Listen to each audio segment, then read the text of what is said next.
Hello, and welcome back, guys. It is me, Unique Man Out, and I'm here with another How to Wield Melee Weapons. Today, as you can see, we are going to be using this very long sword. I'm just going to be calling it a long sword for this video because, as you can see, it is pretty long. It's about half my height. I'm like 5'7", so that just gives you a few references of how tall this is with a pretty awesome sheath. It's really cool. The sheath is not like the one from my first episode, which was just flimsy. This one can actually be used as a weapon itself.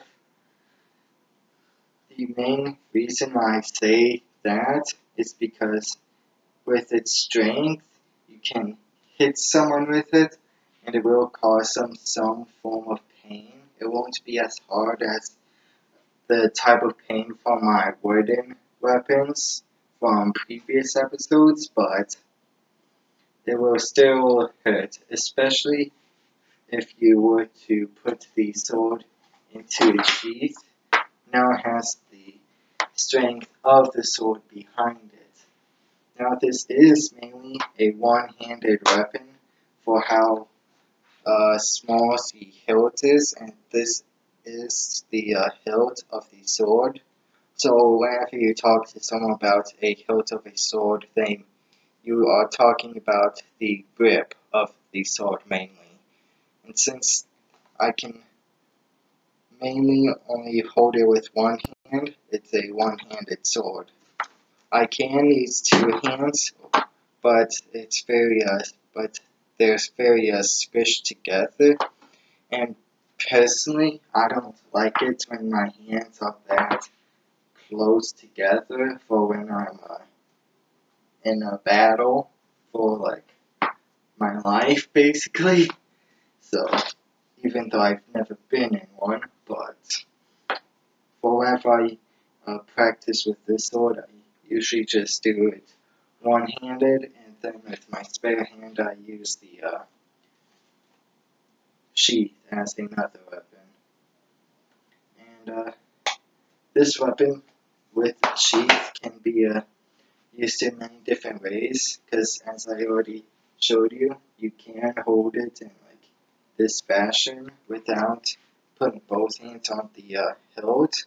You can just use this as a two-handed weapon, even though it's still supposed to be used as a one-handed weapon. But it does have the power to hurt someone with the added force of the sword. The blade itself does have a if you can see past the light, does have a indentation in it, so for when you're attacking someone, it can be it does go a bit faster than what you may think because of its aerodynamic, and if you were to make contact with bone, the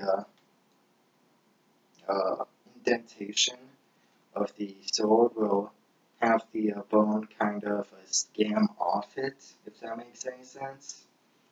And that's a total guess. I'm not sure if it does do that. That's a total guess. But this is the heaviest weapon I have.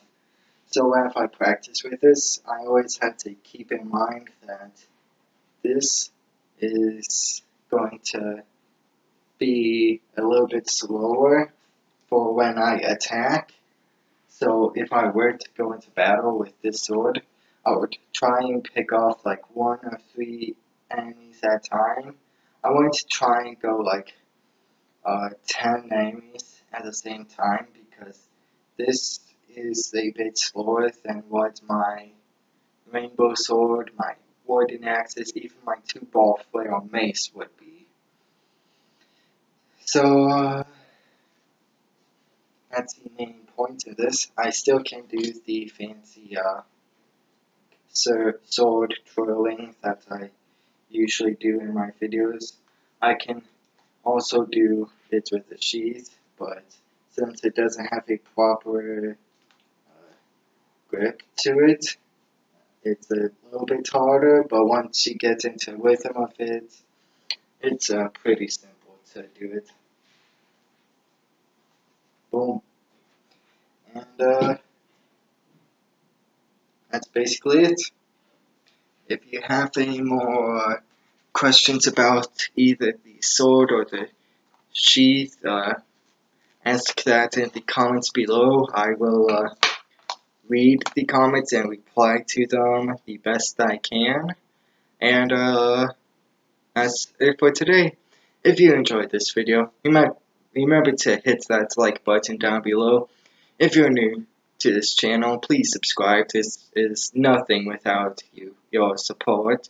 And when you do subscribe, remember to hit that little bell next to it to get notified for whenever I do upload another video. And share this with your friends, families, neighbors, people that are in your Discord, because that is a thing now. If you've been living under a rock for the past few years, there is this thing called Discord. It's basically better than Skype. That's the thing that I can reference it to. And yeah, I'll see you guys next time. Until then, stay awesome, stay unique, and peace, I guess.